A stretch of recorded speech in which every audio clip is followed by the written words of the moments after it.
before Scorsese made Aviator, Christopher Nolan was developing and had written what he said at the time was his best script ever, a Howard Hughes biopic. He wanted Jim Carrey to play Howard Hughes. But Martin Scorsese was starting development and was making The Aviator right around that time and right before it, so he had to just can it because you can't make two biopics come out in the same back-to-back years.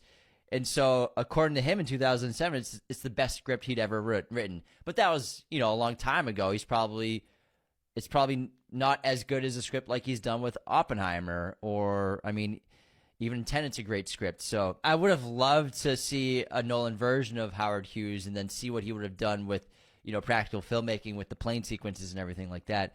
And obviously, The Aviator from Martin Scorsese is, I think, one of the more underrated movies of the century and his career in general.